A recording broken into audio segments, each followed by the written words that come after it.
the saints here in this assembly. ఇక్కడున్న పరిశుద్ధులతో పాటు సంఘంలో ఉన్న పరిశుద్ధులతో పాటు నేను కూడా ప్రభువుని ఆరాధించడానికి దేవుడిచ్చిన ఈ అవకాశాన్ని బట్టి దేవునికి వందనాలు చెల్లిస్తున్నాను.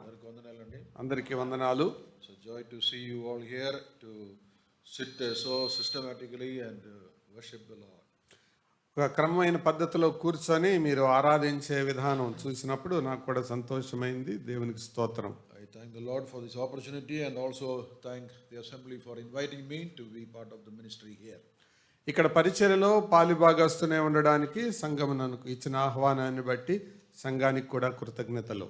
For our meditation we are turning to the book of Isaiah chapter 8. మన ధ్యానం కొరకై యెషయా గ్రంథం 8వ అధ్యాయాన్ని మనం త్రిప్పుదాం.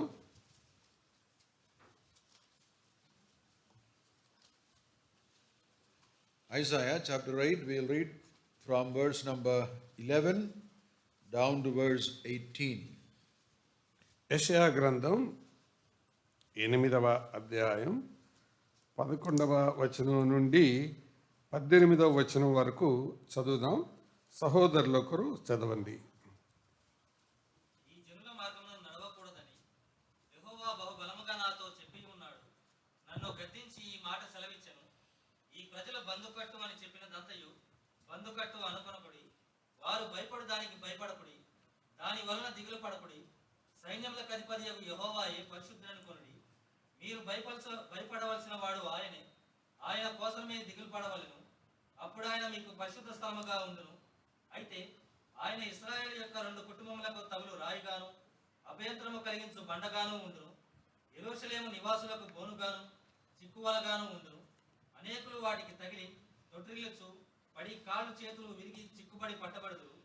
ఈ ప్రమాణ వాక్యమును కట్టుము. ఈ బోధన ముద్రించి నా శిష్యులకు అప్పగింపుము. యాకోబు వంశమునకు తన ముఖమును మరుగ చేసుకొని యెహోవాను నమ్ముకొను నేను ఎదురు చూస్తున్నాను. ఆయన కొరకు నేను కనిపెట్టుచున్నాను.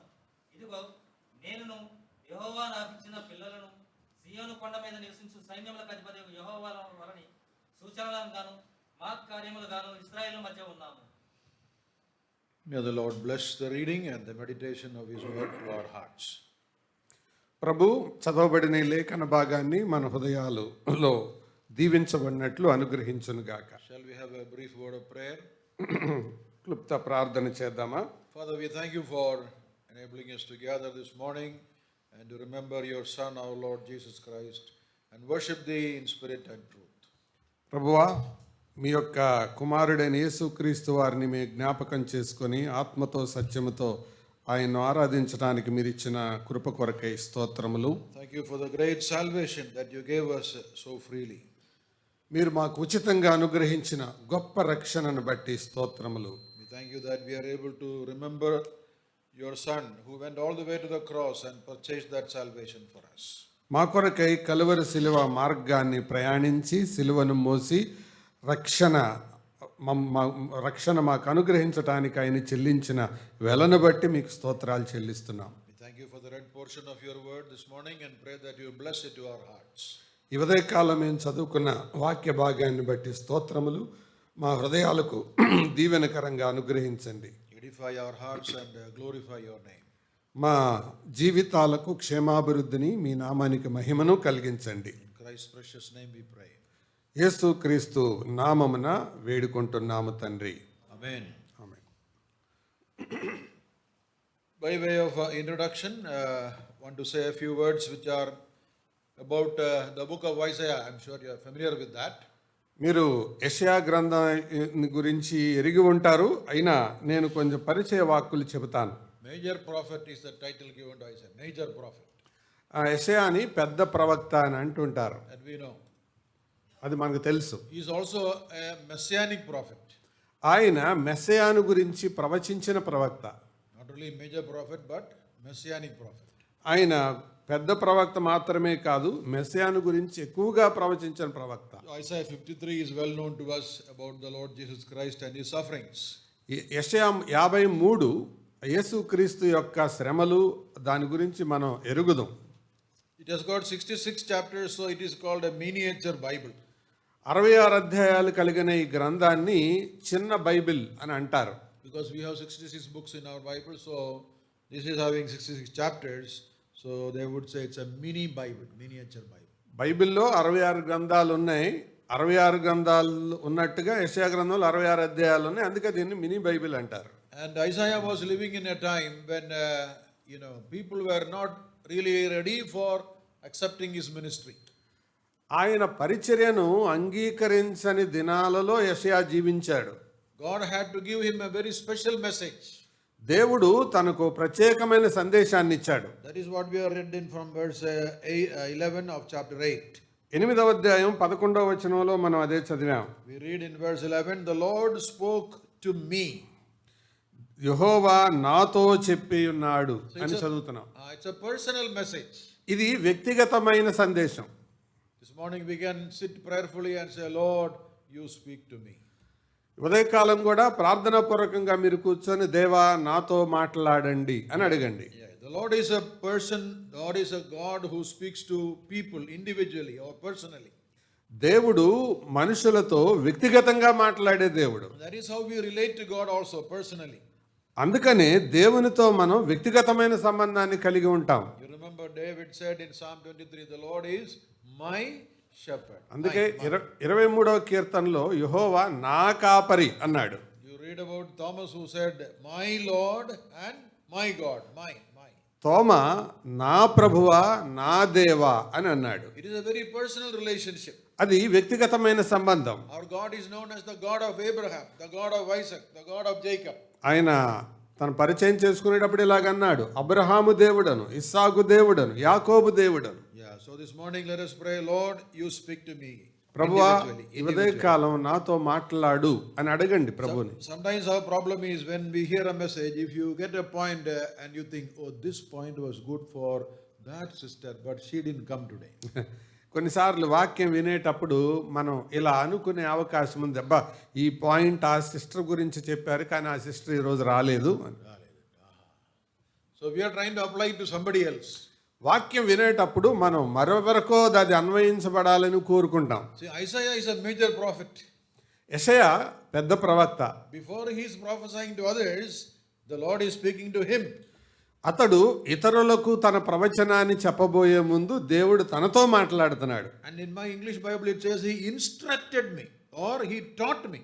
ఇంగ్లీష్ బైబిల్లో ఇలాగుంది, ఆయన నాతో ఇలాగు సూచించాడు, సూచన చెప్పాడు అని. It's not simply a word of advice, but it is something that I had to learn so that I can pass it on to others. ఆయన ఏదో సలహా ఇచ్చాడని కాదు, సూచన ఇచ్చాడు, అది నేను నేర్చుకొని ఇతరులతో చెప్పాలి అనే అర్థం ఇస్తుంది అది. A major prophet also has to learn. అంత పెద్ద ప్రవక్త అయినా ఆయన కూడా నేర్చుకోవాలి. Our problem is as we get older and older, learning becomes difficult. మనం వయసు ఆధ్యాత్మిక జీవితంలో మీద పడే కొద్దీ నేర్చుకోవడం తగ్గిపోద్ది. Because we think it is easy to give others or teach others. ఇతరులకు బోధించాలన్న నేర్పించాలన్న తాపత్రయం ఎక్కువ ఉంటుంది. It is good that we become teachable or learnable as disciples of Jesus Christ. యేసు ప్రభు శిష్యుల వలె మనం కూడా బోధింపబడడానికి అనుకూలమైన వారిగా ఉండాలి. Because as a disciple we are learners. One of the meaning of the word disciple is a learner. Learner lifelong. శిష్యుడు అంటే ఒక అర్థం ఏంటంటే నేర్చుకునేవాడు. నేర్చుకోవడం ఒక కాలానికి పరిమితమైంది కాదు, అది జీవితకాలం అంతా. You don't come to a stage in your life when you say, I have learned enough, I don't need to learn anymore. నువ్వు ఎప్పటికీ ఈ స్థాయికి రాలేవు. ఏ స్థాయి కంటే నేను నేర్చుకోవాల్సింది అంతా నేర్చుకున్నాను, ఇక ఏమి లేదు నేర్చుకోవాల్సింది అనే స్థాయికి ఎప్పుడు రాలేవు. So here is a major prophet, but God is giving an instruction to him. ఒక పెద్ద ప్రవక్త అయిన యెషయాకు దేవుడు సూచనలు ఇస్తున్నాడు. At least 2 instructions are there to Isaiah. అక్కడ కనీసం 2 సూచనలు కనబడుతున్నాయి. Many things are there, but I want to highlight 2 instructions to Isaiah this morning. చాలా ఉన్నాయి కానీ నేను 2 సూచనలను మీ ముందు ప్రత్యేకంగా ప్రస్తావించాలని కోరుతున్నాను. Number 1. మొదటిది Verse 11, second part. మొదటి 11వ వచనం 2వ భాగం. I should not walk in the way of this people. నేను ఈ జనుల మార్గమున నడవకూడదు. I should not walk in the way of this people. ఈ జనుల మార్గమున నడవకూడదు. Now who are these people? ఎవరి ప్రజలు? Israel only, people of God. దేవుని ప్రజలు ఇశ్రాయేలీలు. But God is telling this people. కానీ ఈ ప్రజలు అంటున్నాడు దేవుడు, God is telling Isaiah, you don't do what they are doing. నువ్వు వారు చేసినట్టు చేయబాకు, You don't walk in their ways. వారి మార్గాల్లో నడవబాకు. Now, if I was in the place of Isaiah, I will ask, Lord, they are your people. What is wrong? We can walk with them. నేనే యెషయా స్థానంలో ఉండుంటే నేను ఇలాగ అడిగామండి, ప్రభువా ఈ ప్రజలు అంటున్నావేంటి, వారు నీ ప్రజలే కదా అని. If we ask that question like that, maybe God will give an answer like this. ఒకవేళ నేను ఆ ప్రశ్న అడుగుంటే దేవుడు ఈ రీతిగా జవాబు ఇచ్చుండేవాడు. You know the condition of the people of God? నువ్వు ఆ దేవుని ప్రజల యొక్క పరిస్థితి ఎరుగుదువా? At that time, the condition of the so-called people of God was so bad that God had to tell Isaiah, you be different. ఆ సమయంలో దేవుని ప్రజలు అని పిలువబడుతున్న వారి పరిస్థితి ప్రత్యేకంగా ఉంది. అందుకే దేవుడు నువ్వు వాళ్ళలాగా ఉండొద్దు, ప్రత్యేకంగా ఉండు అంటున్నాడు. Okay, now come to some verses to clarify what I am saying.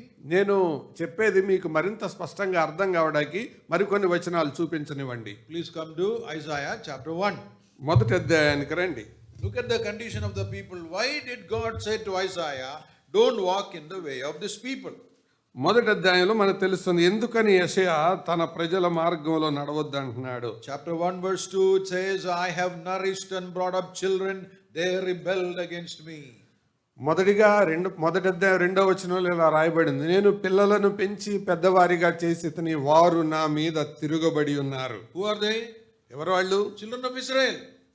దేవుని ప్రజలే, ఇశ్రాయేలీలే. God says, I nourished them, I brought them up, but they rebelled against me. నేను పిల్లలను పెంచి పెద్ద చేశాను, వారు నా మీద తిరగబడ్డారు. Look at the next verse. తర్వాత వచనం, Ox knows its owner, the ass the master's crib, but Israel does not know, my people does not consider. ఎద్దు తన కామందు నెరుగును, గాడిద తన సొంతవాని దొడ్డి తెలుసుకొనును, కానీ నా ప్రజలకు తెలివి లేదు. Did you see the condition of the people of God? There he says, my people, my people. అక్కడ నా ప్రజలు అంటున్నాడు ఆయన. But what is their condition? కానీ వారి పరిస్థితి ఎట్లుంది? They are worse than the ox and the ass. వాళ్ళు గాడిద కంటే ఎద్దు కంటే హీనమైన స్థితిలో ఉన్నారు. We are thinking we are much advanced than the animals, but God says, look at them. They are better because they know the owner, they know their crib. మనం అనుకుంటాం చాలాసార్లు జంతువుల కంటే మనం మెరుగ్గా ఉన్నామని, కానీ ఇక్కడ ప్రభు అంటున్నాడు మీకంటే ఎద్దు గాడిదే మెరుగు. Verse 4, 4వ వచనం, sinful nation, పాపిష్టి జనమా, filled with iniquity. దోషభరితమైన ప్రజలారా, They have forsaken the Lord and provoked the Holy One of Israel. వారు యెహోవాను విసర్జించారు, పరిశుద్ధ దేవుని దూషించారు. And they have gone backward, it says. వారు వెనకబడ్డారు, తొలగిపోయారు. The description goes on. As you read down, you will see many more descriptions of the people of God. అలాగే మీరు చదువుకుంటూ వెళ్తే అనేకమైన వివరణలు అక్కడ కనబడతాయి. Now come to a verse in chapter 30, 30. 30వ అధ్యాయానికి రండి. Isaiah chapter 30, యెషయా గ్రంథం 30వ అధ్యాయం verse number 9. 9వ వచనం, This is a rebellious people. వారు తిరగబడి జనులు, అబద్ధమాడు పిల్లలు. They don't want to hear the law of the Lord. ధర్మశాస్త్రము విననొల్లని పిల్లలు. You see what are the descriptions of the people of God? ఆ ప్రజల పరిస్థితి ఎలా ఉంది చూడండి. Rebellious. తిరగబడేవాళ్ళు. Number 2, telling lies. అబద్ధాలు ఆడేవాళ్ళు. People of God will tell lies, huh? దేవుని ప్రజలు అబద్ధాలు ఆడతారా? ఆడరా? ఆడతారంట. యథార్థంగా ఒప్పుకున్నారు. One brother told, I told a holy lie, brother. Holy lie. ఒక సహోదరుడు చెప్తున్నాడు, బ్రదర్ నేను పరిశుద్ధమైన అబద్ధం ఆడాను అంటున్నాడు. White lie, holy lie, one small lie I told. అబద్ధాలకు పెట్టే పేర్లు ఏంటంటే పరిశుద్ధమైన అబద్ధం, చిన్న అబద్ధం, తెల్ల అబద్ధం. Lie is lie only, small or big or white or holy. పరిశుద్ధమైనదైనా, చిన్నదైనా, తెల్లదైనా, ఏదైనా అబద్ధమే. Acts 5, somebody told, Ananias Sapphira told a lie, na? Ananias Sapphira అబద్ధం చెప్పారు కదా, సగం అబద్ధం, హాఫ్ లై. Believers tell lies or not? విశ్వాసులు అబద్ధాలు ఆడతారా? ఆడతారా? Temptation is there. It's coming. The father of all liars is the devil. The temptation comes from there. అబద్ధానికి జనకుడు అపవాది కాబట్టి శోధన వాడి నుంచి వస్తుంది. They don't want to hear the law of the Lord, it says. వారికి దేవుని ధర్మశాస్త్రాన్ని వినే మనసు లేదు. They are telling the preacher what to preach. Tell smooth things for us. వాళ్ళు ఏం చెప్తున్నారంటే మాకు మరీ కష్టంగా చెప్పొద్దు, శుతిమెత్తగా చెప్పు అంటున్నారు. In one place, one preacher went and one of the elders said, "Brother, don't speak about sin and judgment and punishment and all that." ఒకసారి ఒక బోధకుడు సంఘానికి వెళ్తే వాళ్ళు చెప్తున్నారు, బ్రదర్ మీరు ప్రసంగం చేయండి కానీ పాపం గురించి కానీ తీర్పు గురించి కానీ దేవుని కోపం గురించి కానీ అవి మినహాయించి వేరే ప్రసంగాలు చేయండి అన్నారు. Tell God is good, God is gracious, God is loving. That sounds nice. దేవుడు మంచివాడు, దేవుడు మేలు చేస్తాడు, దేవుడు కృప చూపిస్తాడు, ఇలాంటివి చెప్పండి. Then one brother said, "Brother, you can tell about Israel, Jews, because in our church there are no Jews." కాబట్టి మీరు ఇశ్రాయేలీల గురించి చెప్పండి బ్రదర్, మరి ఎందుకంటే మా సంఘంలో ఇశ్రాయేలీలు ఎవరు లేరు కాబట్టి వాళ్ళ గురించి చెప్పండి. It won't affect us. అది వాళ్ళ గురించి చెప్తే మాకేమి తాకదు కదా అది. Everybody wants to know what is happening in Israel. Gaza. What about us? గాజాలో ఏం జరిగింది అది చెప్పండి, మాకు మా గురించి అయితే వద్దండి. People of God, they did not want to hear the word of the Lord. దేవుని ప్రజలై ఉండి దేవుని మాటలు వినడానికి ఇష్టం లేకుండా ఉన్నారండి. Even the leaders or so-called priests and the prophets, they were also going astray. నాయకులైన వారి యాజకులు గాని ప్రవక్తలు గాని వాళ్ళు కూడా దారి తప్పారు. Look at chapter 28. 28వ అధ్యాయం చూడండి, verse number 7. 7వ వచనం. 28 verse 7. 28:7. అయితే వీరును ద్రాక్షారసము వల్ల సొక్కి సోలుదురు, మద్యము వలన తత్తరపడుదురు, యాజకులేమి ప్రవక్తలేమి అందరూ మద్యము వలన సొక్కి సోలుదురు, ద్రాక్షారసము వారిని మింగివేయుచున్నది, మద్యము వలన తత్తరపడుచున్నారు, దర్శనము కలుగునప్పుడు సోలుదురు, తీర్పు తీర్చు కాలమున తత్తరపడుదురు. Okay, see that priest and the prophet, they have lost their vision because of being drunk. తాగుడు అలవాటు వలన ప్రవక్తలు యాజకులు ఇద్దరు కూడా సొక్కి సోలారు, దర్శనాన్ని కోల్పోయారు. So you see the condition of the people plus the prophet and the priest. It's all against the Lord. ప్రజలు యాజకులు ప్రవక్తలు అందరూ ఒకేలాగా ఉన్నారు. But the point is, with all this, backsliding and sin, still sacrifices are going on.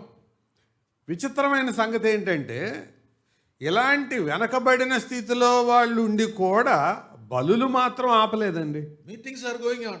మీటింగులు జరిగించుకుంటానే ఉన్నారు, Songs are going on. పాటలు పాడుకుంటానే ఉన్నారు, Prayers are going on. ప్రార్థనలు చేస్తున్నారు, Fasting prayer, feasting prayer, all kind of prayer going on. ఉపవాస ప్రార్థనలు, భోజన సహవాస ప్రార్థనలు అన్నీ జరుగుతూనే ఉన్నాయి. See chapter 1. మొదటి అధ్యాయం చూడండి, verse number 11. 11వ వచనం. Chapter 1 verse 11 says, "What purpose is the multitude of your sacrifices?" విస్తారమైన మీ బలులు నాకేలా. That means they are offering multitude, so many sacrifices. అంటే చాలా బలులు వారు అర్పిస్తున్నారు. They are living in sin.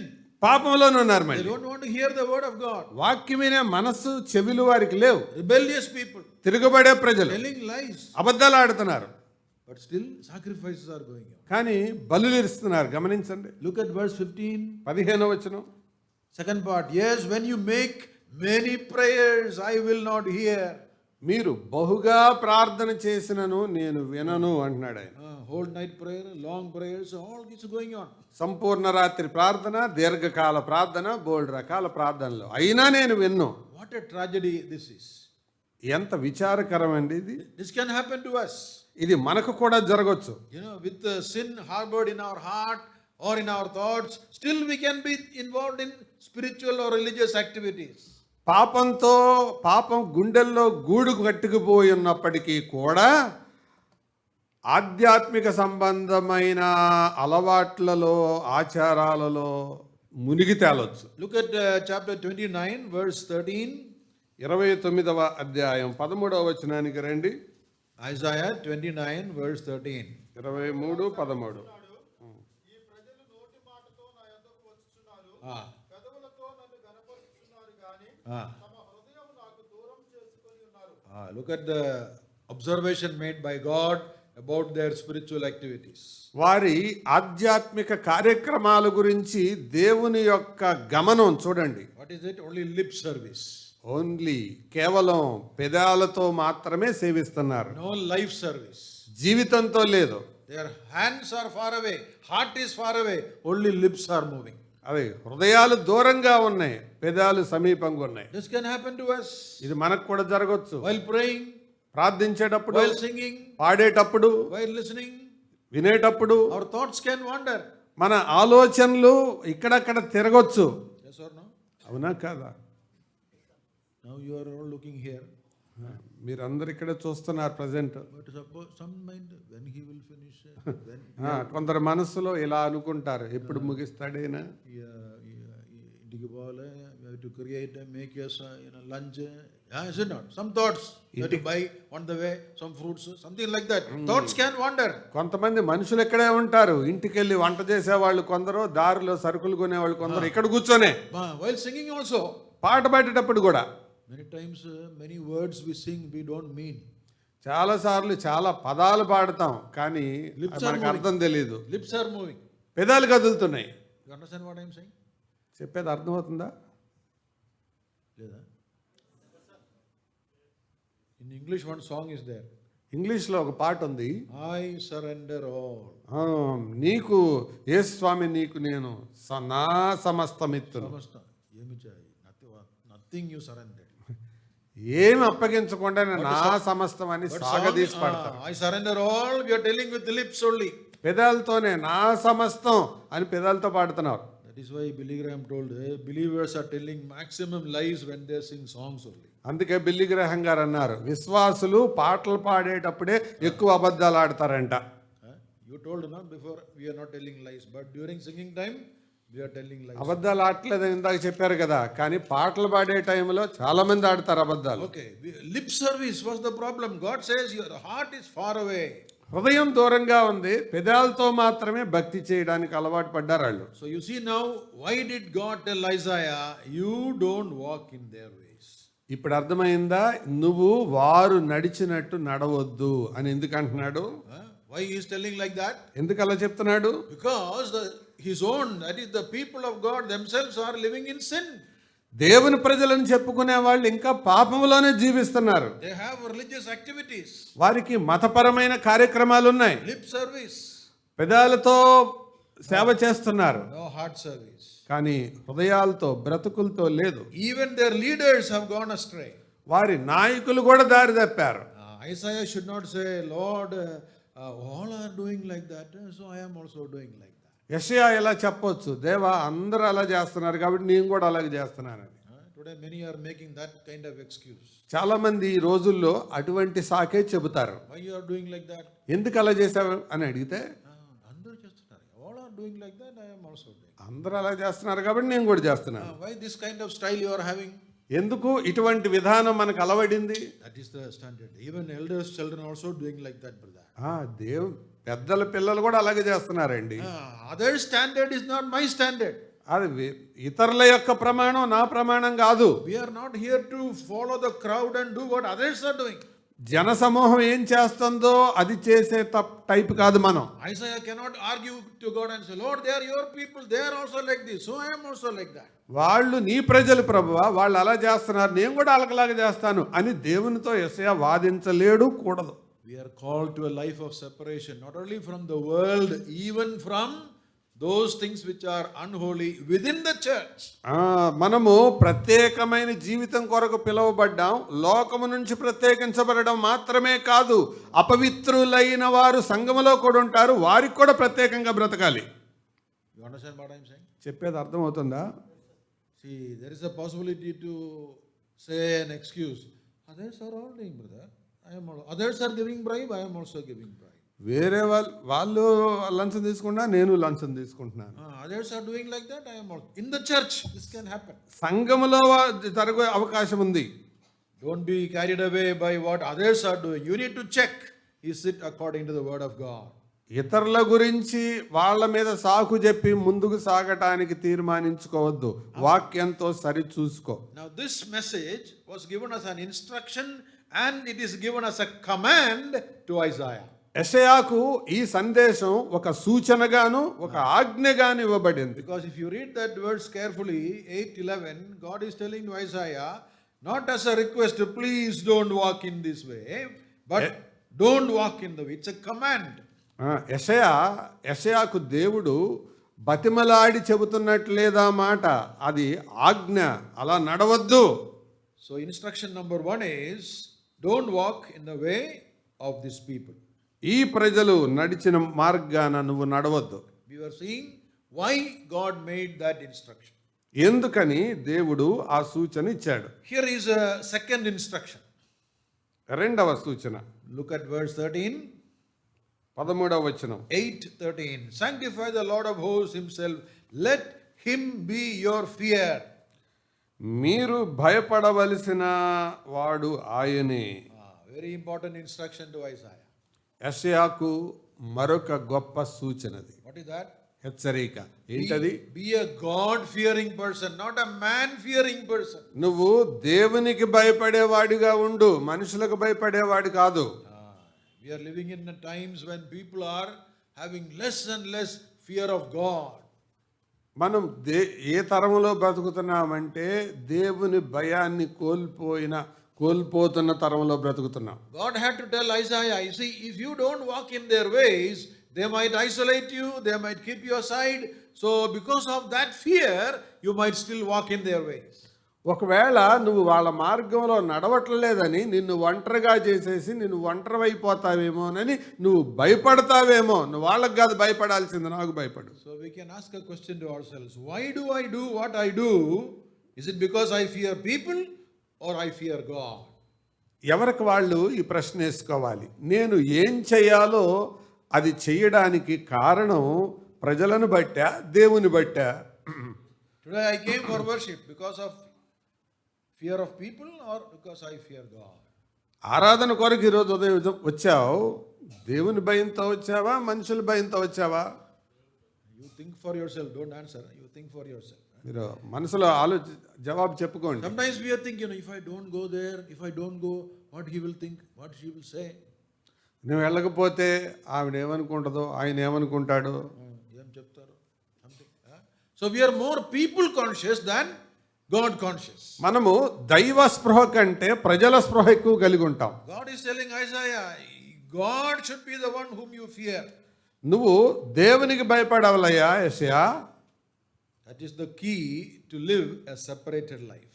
అది ప్రత్యేకమైన జీవితానికి తాళపు చెవి లాంటిది. See, when we say fear of God, we are not talking about we are afraid of God.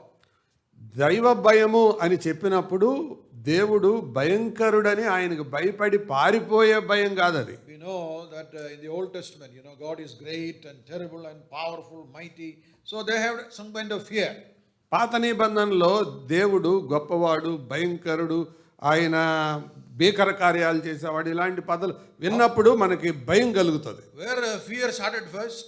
భయం ఎక్కడ మొదలైంది? మొదట Genesis chapter 3.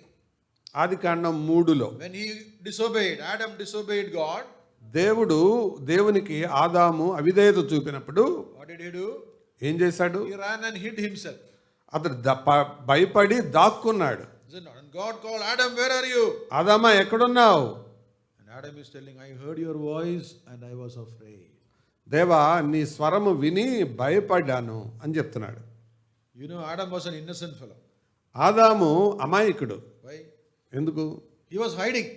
దాక్కున్నాడు. When you are hiding, what you will do? You won't open your mouth, is it not? దాక్కున్నవాడు నోరెత్తాడు కదా సహజంగా. During school days, these children play like that, hide and seek. 1, 2, 3, 4, and they'll go and hide somewhere. కళ్ళు మూసుకొని school రోజులు పిల్లలు ఆడుతుంటారు కదా, కళ్ళు మూసుకొని 1, 2, 3, 4 ఎక్కడ దొంగలు అక్కడ గప్చి. You have to go and find out where they are. వాళ్ళు ఎక్కడ ఉన్నారో కనుక్కోవాలి. Will any hiding fellow say, I am here? ఎవడన్నా దాక్కున్నాడు, అరే నేను ఇక్కడే ఉన్నానంటాడా? Because we are crooked fellows. Adam innocent fellow. Yes, Lord, I am hiding here. మనం అసాధ్యులం, ఆదామ అమాయకుడు. అందుకే దాక్కొని నేను ఇక్కడ ఉన్నానని చెప్తున్నాడు. He is confessing, fear. అంటే ఒప్పుకుంటున్నాడు, భయపడ్డాను ప్రభు అని. Fear of punishment, fear of what I have done as wrong.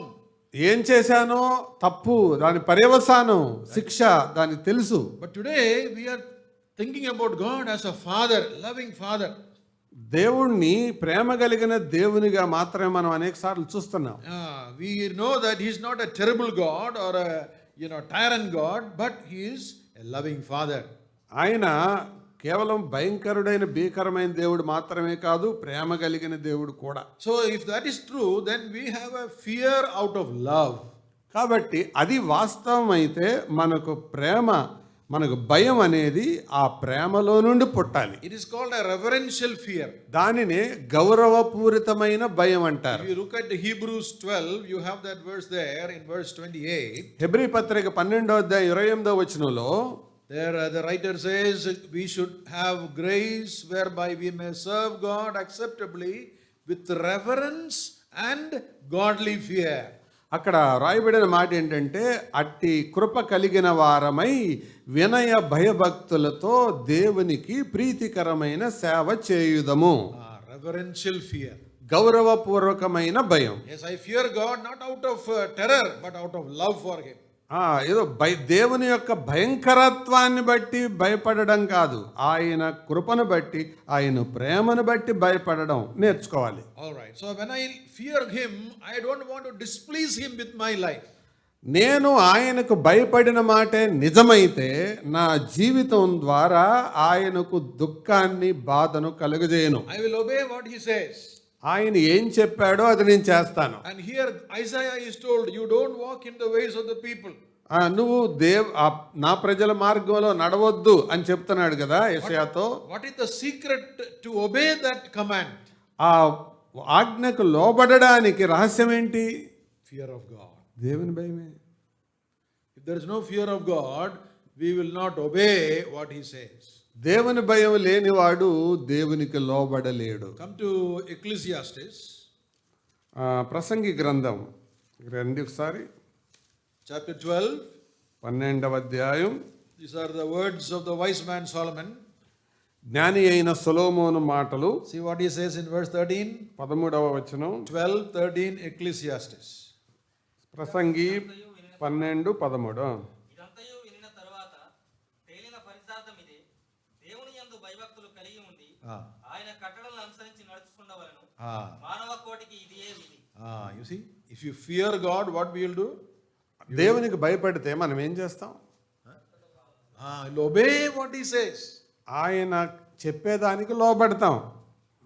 Today our problem is we know what he says, but we don't obey what he says.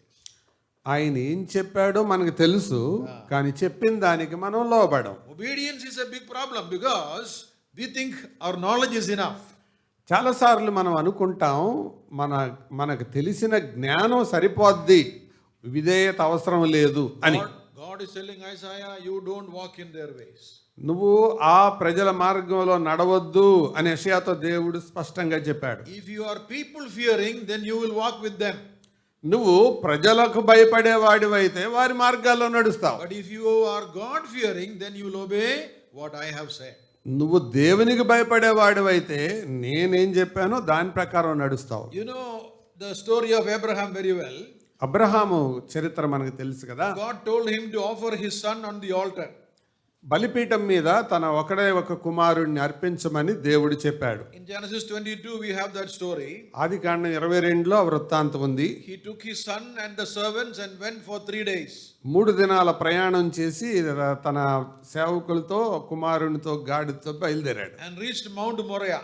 Morya దేశంలో కొండకు చేరుకున్నాడు. Then he built an altar. అక్కడ ఒక బలిపీఠాన్ని కట్టాడు. You remember that story, huh? తెలుసు కదా. Put the wood in order. ఆ కట్టెలను క్రమంగా పేర్చాడు. He tied his son. కుమారుణ్ణి బంధించాడు. Made him to lie down. ఆ పండుకోబెట్టాడు. Then he took his knife. కత్తి తీశాడు. Lifted it up, it says. పైకెత్తాడు. Then the angel appeared. అప్పుడు యెహోవా దూత ప్రత్యక్షమయ్యాడు. And you know what the angel said? ఏం చెప్పాడు తెలుసా? Now I know that you fear God. నువ్వు దేవునికి భయపడువాడవని ఇందువలన నాకు కనబడుచున్నది. See that verse there, just to refresh your memory. చూడండి, మీ యొక్క జ్ఞాపకాన్ని ఒకసారి మళ్ళా మెరుగుపరుచుకోవడానికి. Verse 12, chapter 22. ఇప్పుడు ఆయన ఆ చిన్నవాని మీద చెయ్యి వేయకము,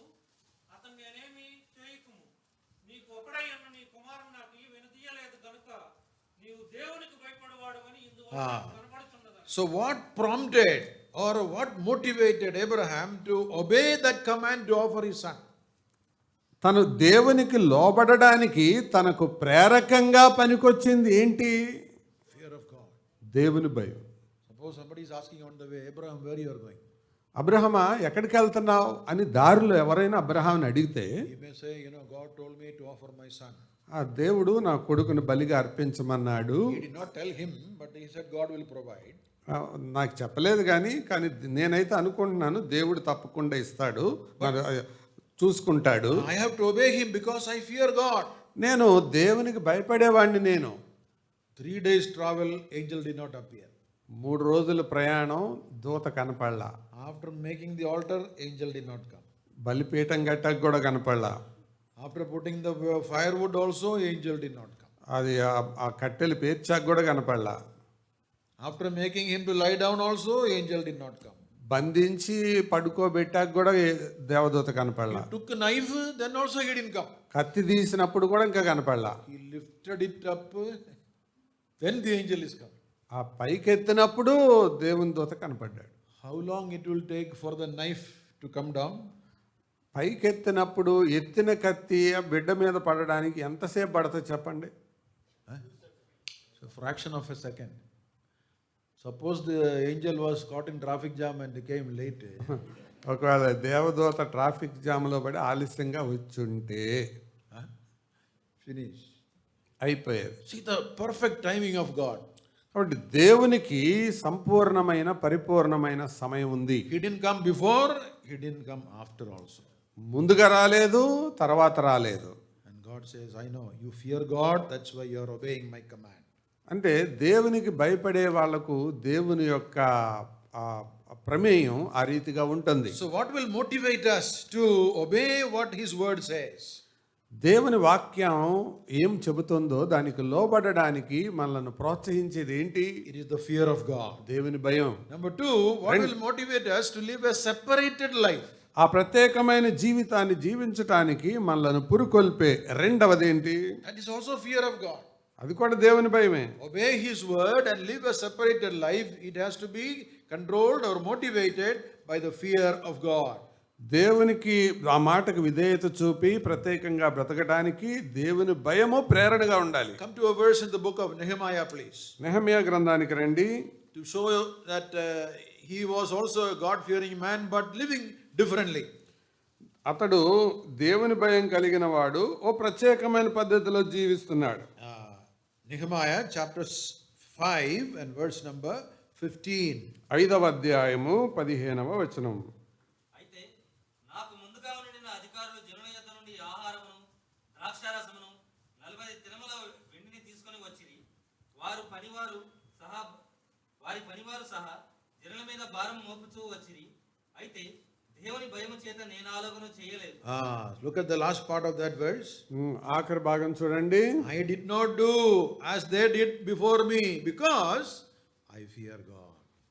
దేవుని భయం వల్ల వాళ్ళు చేసినట్టు నేను చేయలేదు. I could have also done what they did. వాళ్ళు ఏం చేశారో నేను కూడా చేయగలిగే అవకాశం ఉంది. And I could have excused myself saying they did, so I did. నేను చెప్పడానికి నా దగ్గర సాకు కూడా ఉంది. వాళ్ళు చేశారు కాబట్టి నేను చేశాను. I did not do because I was having the fear of God. దేవుని భయం నాకుంది కాబట్టి వాళ్ళు చేసినట్టు నేను చేయలేదు. We are called to a life of separation. మనము ప్రత్యేకమైన జీవితం కొరకై పిలువబడిన వారు. A life of obedience to his word. ఆయన వాక్యానికి విధేయత చూపే జీవితం. What will motivate us to do that? అలాగ బ్రతకడానికి మనల్ని పురికొల్పేది, ప్రోత్సహించేది ఏంటి? It's the fear of God. దేవుని భయం. That's a big subject by itself. I'm not going to those details now. అది చాలా ఉత్కృష్టమైన సబ్జెక్ట్. అది దాని జోలికి నేను ఇప్పుడు వెళ్ళటం లేదు. So God is giving a double or a twofold instruction to Isaiah. దేవుడు ఇక్కడ రెండంతల సూచనని ఇస్తున్నాడు. Number 1, మొదటిది be different. ప్రత్యేకంగా ఉండు. Number 2, రెండోది be God fearing. దేవుని భయం కలిగి ఉండు. Now, having heard that message, what did Isaiah do about it? ఆ సందేశం విన్నాక యెషయా చేసిన పని ఏంటి? That is what we want to find out. అదే మనం చూద్దాం రండి. We read the last verse. We are jumping to chapter 8 of Isaiah, verse number 18. ఇప్పుడు మనం 8వ అధ్యాయం 18వ వచనానికి వెళ్దాం. Here is the conclusion after he heard the message. ఆ సందేశం విన్నాక యెషయా యొక్క స్పందన ఎలా ఉంది? Behold, I and the children whom the Lord has given me, we are going to be for a sign and a wonder in Israel. ఇదిగో నేనును యెహోవా నాకిచ్చిన పిల్లలను సియోను కొండ మీద నివసించు సైన్యములకు అధిపతియగు యెహోవా వలని సూచనలుగాను మహత్కార్యములను గాను ఇశ్రాయేలీల మధ్య ఉన్నాము. After hearing the message, ఈ సందేశం విన్నాక what did he do? ఏం చేశాడు అతడు? He wrote notes. He wrote notes like many of us writing notes. మనలో చాలా మంది చేసుకున్నట్టు నోట్స్ రాసుకున్నాడా? Maybe, we don't know. రాసుకున్నాడేమో, మనకు తెలీదు. But then after the hearing of the message, he made a decision. Yes, I will do something about it. వాక్యం విన్న తర్వాత ఒక తీర్మానానికి వచ్చాడు, నేను ఏదైనా ఒకటి చేయాలి. We are hearing so much. మనం చాలా వింటున్నాం. What we are doing about it? ఏం చేస్తున్నామో దాని గురించి? Filling our notes, నోట్సులు నిండిపోతున్నాయి, or here and get and forget. బుర్రలు నిండిపోతున్నాయి, ఈ చెవుల్లోకి వెళ్ళిపోతున్నాయి, ఇది మళ్ళీ మర్చిపోతున్నాం కదా? అవునా లేదా? అవునా కదా? Suppose I am asking 3 weeks ago, what message you heard?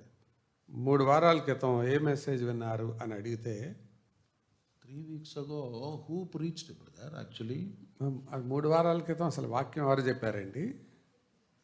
Because we forget. మర్చిపోతాం. But here, the message was given and immediately he is deciding what to do about it. Action.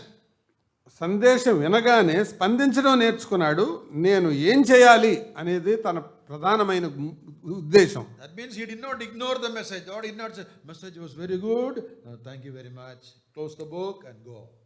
ప్రసంగం చాలా బాగుంది, నోట్స్ మూసేసి Bible మూసేసి దారిని వెళ్ళిపోవడం కాదు. What am I doing about it? నేను దాని గురించి ఏం చేస్తున్నాను? Here, ఇక్కడ Isaiah says, I and my children. నేను నా పిల్లలు. He had at least 2 children. So he is a family man. అతడు కుటుంబ మనిషి, కనీసం 2 పిల్లలు ఉన్నారు అతనికి. You know, he had children with long names. I think you know. The longest వాళ్ళ name in the పేర్లు చాలా పొడుగు పేర్లు. Chapter 8 verse 1, the longest name, Maharshalal Hasbaz. మహేర్షలాల్ హాష్బజ్. What kind of name that is? ఎలాంటి పేరండి అది? Very difficult to pronounce also. పలకటమే కష్టం. Nowadays we are giving only short names. ఇప్పుడు మనం అంతా కొరచ పేర్లు. But they are giving meaningful names. Prophetic names are given. అది ప్రవచనాత్మకమైన అర్థవంతమైన పేర్లు అవి. His wife also was a prophetess. Chapter 8 verse 3, prophetess, wife also. 8వ అధ్యాయం 3వ వచనంలో అతని భార్య కూడా ప్రవక్త్రి. So the message was given primarily to Isaiah personally.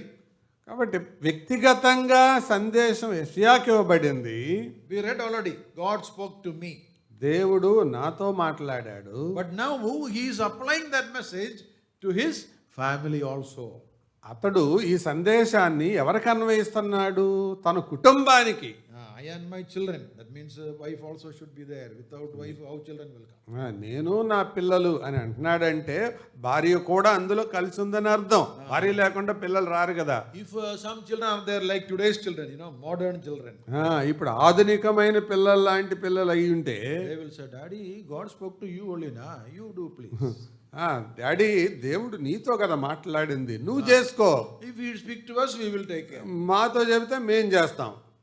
But Isaiah knew that the children and his wife, the family will stay with him in obeying what God said. కానీ యెషయాతో మాట్లాడిన దానికి అతను మాట్లాడిన దానికి పిల్లలు భార్య కూడా విధేయత చూపారు. What is their decision? ఏంటి వాళ్ళ తీర్మానం? We will be a sign and a wonder in Israel. మేము యెహోవా సైన్యములకు యెహోవా కొరకు ఒక సూచనగాను ఒక మహత్కార్యంగాను ఉన్నాం. Like a signboard. We will be a signboard for Israelites. ఇశ్రాయేలుకు ఒక సూచనగా ఉన్నాం. What is the meaning of signboard? సూచన అంటే ఏంటి?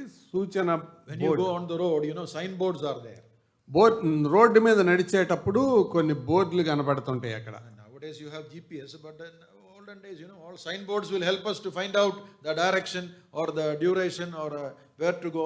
That boards are helpful. ఇప్పుడంటే మనకు జిపిఎస్ వచ్చింది కాబట్టి పర్వాలేదు. ఇది వరకటి దినాల్లో ఎక్కడికన్నా వెళ్ళాలంటే ఎంత దూరం ఉంది అనేది సైన్ బోర్డులు పక్కన ఉండే రోడ్డు పక్కన. They are so helpful for us. అవి మనకి చాలా ప్రోత్సాహం, సహాయకరం. And these signboards are usually kept up, is it not? ఈ సూచనలు సహజంగా అందరికీ కనబడేలాగా ఎత్తులో పెడతారు, Not down. కింద పెట్టరు. అవి Signboard on the road, sign board road మీద పెడతారా? on the road only lines are there. Road మీద గీతలు ఉంటాయి. But the duration or distance and all that, warning, everything is up only. So you have to look up. ఎంత దూరం ఉంది, ఎంత వేగంతో వెళ్ళాలి, ఎలాగ వెళ్ళాలి అనేది పైన కనబడేలాగా పెడతారు. So if Isaiah and family has to be a sign for the people of God, their life should be one step above the average. అంటే వారు ఇశ్రాయేలు ప్రజలకు వారు సూచనగా ఉన్నారు అంటే అర్థం ఏంటంటే ఇశ్రాయేలు ప్రజలు ఉన్న స్థితి కంటే ఒక మెట్టు పైనే ఉన్నారు వాళ్ళు. If I walk in their ways, I will not be a sign for them. నేను వాళ్ళతో పాటు పడి కొట్టుకుపోతే వాళ్ళకు సూచనగా ఉండలేను కదా. So God says, Isaiah, you don't walk in their ways. అంటే యెషయా నువ్వు వాళ్ళ మార్గంలో నడవద్దు అని అందుకే చెప్పాడు. And then said, yes, I will be a signboard for them, a word of guidance or direction they should get from my family. వారు నా కుటుంబంలో నుంచి ఇతరులు మాదిరి నేర్చుకోవాలి, సూచన నేర్చుకోవాలి అని కోరుకున్నాడు యెషయా. And wonder also, wonder. They should wonder, brother, how you are living, brother. అంతేకాదు వీరు మహత్కార్యంగా కూడా ఉన్నారు. ఏంటండి అసలు ఇంత కష్టమైన జీవితం మీరు ఎలా జీవిస్తున్నారండి, ప్రజలు ఆశ్చర్యపోయేలాగున్నాడు. By seeing your life, is anybody wondering how you are living? నీ జీవితాన్ని చూసి ఎవరైనా ఆశ్చర్యపోతున్నారా? This was not an easy job for Isaiah. ఇది యెషయాకు అంత సులభమైన ఉద్యోగం కాదు, పని కాదు. If you come to Isaiah chapter 20, యెషయా గ్రంథం 20వ అధ్యాయానికి వస్తే he was a sign and a wonder not only for Israel but even for the neighboring countries. అతడు కేవలం ఇశ్రాయేలు జనాంగానికి సూచన మాత్రమే కాదు, చుట్టుపక్కల ఉన్న దేశాలకు కూడా అతడు సూచనగానే ఉన్నాడు. Please look at verse 3. 20వ అధ్యాయం 3వ వచనం చూడండి. యెహోవా నా సేవకుడైన యెషయా ఐగుప్తును గూర్చియు కూషును గూర్చియు సూచనగాను సాదృశ్యముగాను 3 సంవత్సరములు దిగంబరి అయి చూడలేకయే నడుచున్న ప్రకారం. God is giving a very difficult task for Isaiah. యెషయాకి దేవుడు మరొక భారభరితమైన కష్టంతో కూడిన పనిచ్చాడు. Verse 2, second part says, 2వ వచనం 2వ భాగం take off చెబుతుంది, your shoes and take off your loins and go barefoot and naked. జోళ్ళు తీసేయి, దిగంబరి జోళ్ళు లేక నడు అన్నాడు. And he said he did so. అలాగే చేశాడు అతను, He obeyed. లోబడ్డాడు. What is that? ఏం చేశాడు? Without proper clothes. Naked doesn't mean without full clothes, but proper dressing. ఇక్కడ దిగంబరి అంటే సరైన వస్త్రధారణ లేకుండా అని అర్థం. No chappals, no shoes. చెప్పులు లేవు, And he is walking on the road. Road మీద వెళ్తున్నాడు. Just imagine, here is a major prophet on the road. ఒక గొప్ప పెద్ద ప్రవక్త రోడ్డు మీద నడుస్తున్నాడు. No proper dress. సరైన వస్త్రాలు సరిగ్గా లేవు, No chappals. చెప్పులు లేవు. When people see, what they will say? చూసిన ప్రజలు ఏమనుకుంటారు?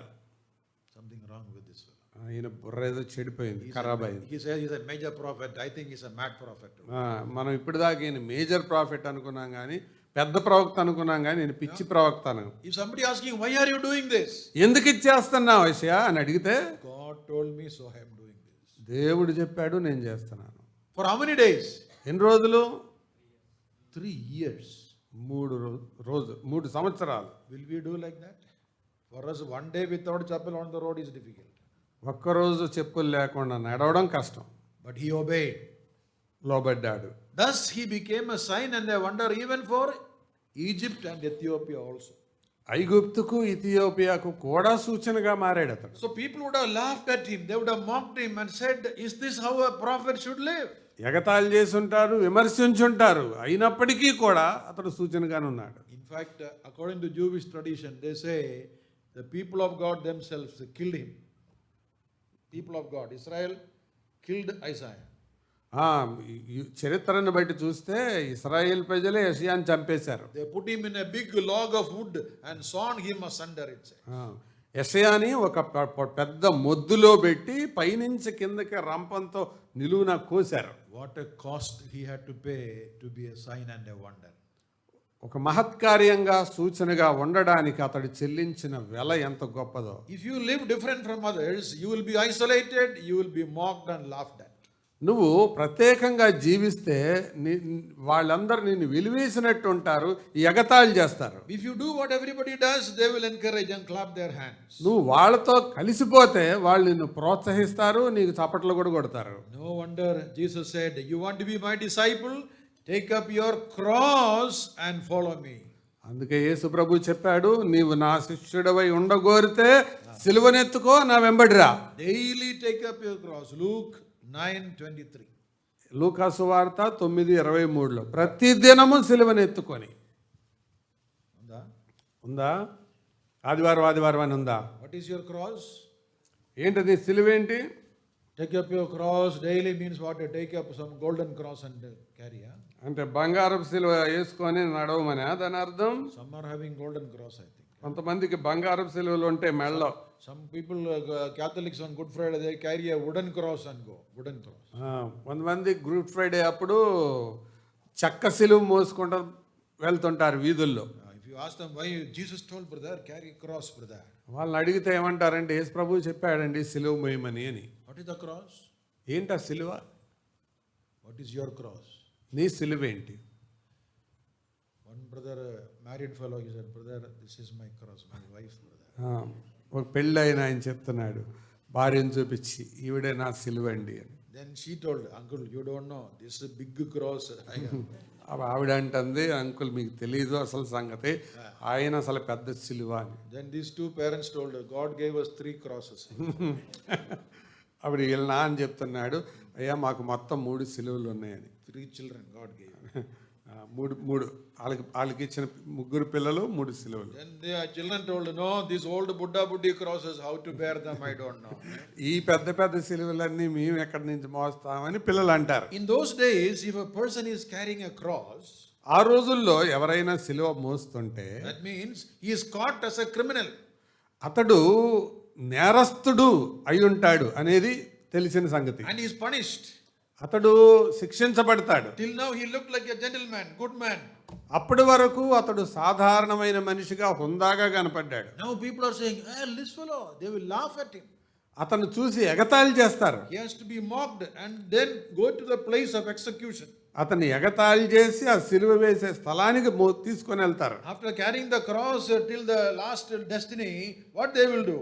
ఆ సిలువ వేసే స్థలానికి తీసుకెళ్ళి ఏం చేస్తారు తెలుసా? Death for sure. ఖచ్చితంగా చావే. Mockery and shame on the way and death finally.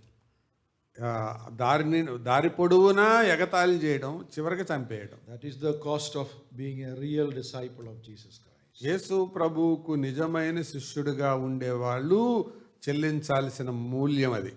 If you really live a God-fearing life, నువ్వు నిజంగా దేవభక్తి కలిగిన జీవితాన్ని జీవిస్తే, if you are really willing to obey what His word says, ఆయన వాక్యానికి విధేయత చూపే వ్యక్తివైతే, then you will see sometimes you may not have many friends. May not be many people to encourage you. Sometimes you may be isolated, mocked and laughed at, but still you know for sure, yes, I obey what His word says. నువ్వు యేసు ప్రభువుని వెంబడించే వ్యక్తివైతే చాలా పర్యాయాలు నువ్వు ఒంటరి అయిపోతావు, స్నేహితులు ఉండరు, ఎగతాళి చేసేవాళ్ళు ఉంటారు, ప్రోత్సహించే వాళ్ళు ఉండరు. But keep going because we know we are getting the reward from the Lord who gave us the command.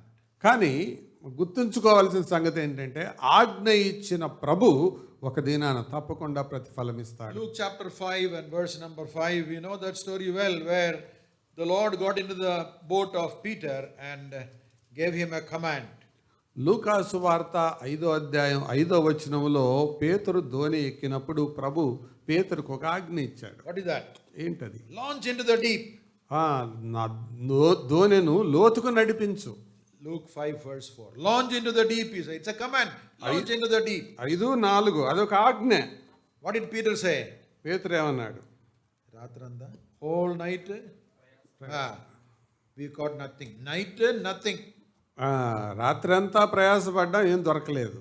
If I was in the place of Peter or if you were there, you will tell like this.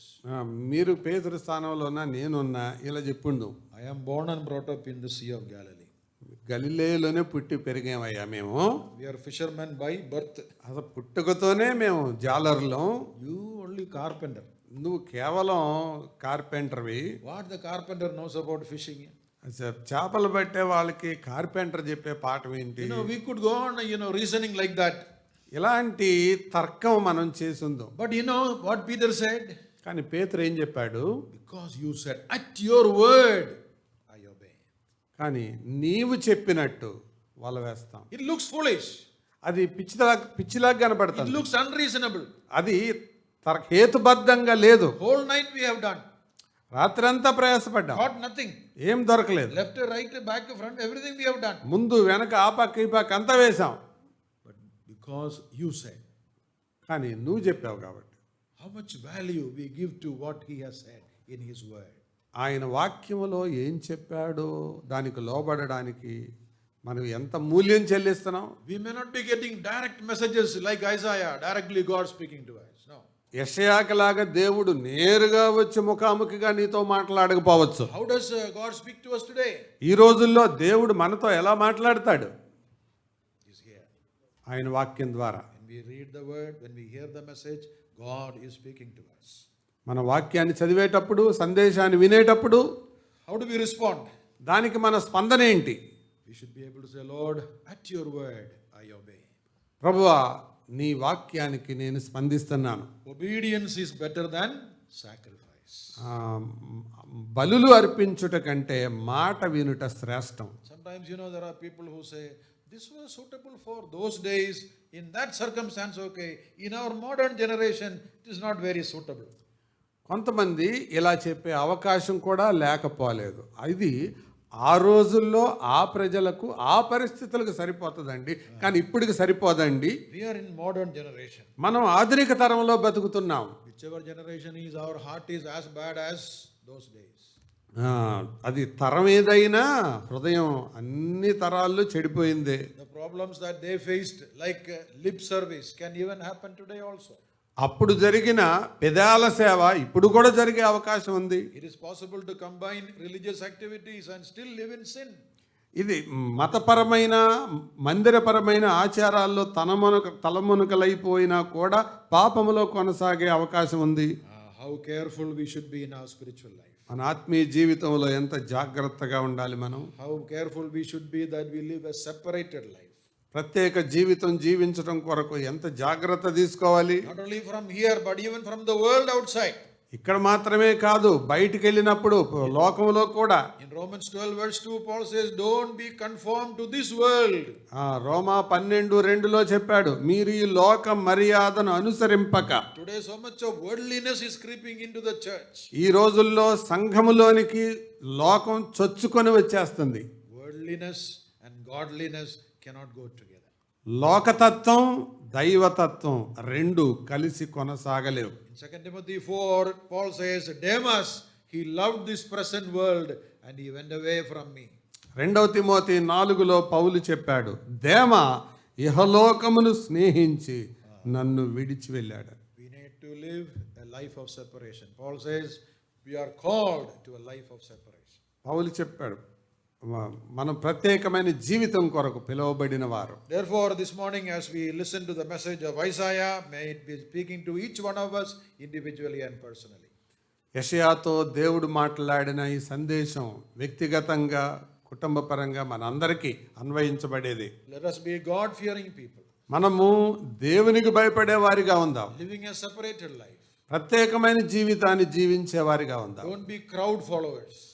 ప్రజలను అనుసరించే వారిగా కాదు. Let us be God-fearing people who are willing to obey what His word says, even if it might look illogical. అది తర్కబద్ధంగా కనపడకపోయినా, లాజికల్గా కనపడకపోయినా దేవుని మాటకు విధేయత చూపడానికి ఇష్టపడదాం. May your life and the life of your family be an example, be a signboard for others to follow. నీ జీవితం, నీ కుటుంబ జీవితం ఇతరులకు సూచనగా మహత్కార్యంగా ఉండును గాక. Be an example for the believers. విశ్వాసులకు మాదిరిగా ఉండునుగాక. Paul says in 1 Timothy 4:12, be an example for believers. విశ్వాసులకు మాదిరిగా ఉండు అని తిమోతి మొదటి పత్రిక 4:12లో పౌలు తిమోతిని హెచ్చరించాడు. If I have to be an example for you, my life must be one step above the average. మాదిరిగా ఉండడం అంటే మీకు మాదిరిగా నేను ఉండాలంటే నా జీవితం మీకంటే ఒక మెట్టు పైన ఉండాలి. That is not easy. అది సులభం కాదు, It is challenging.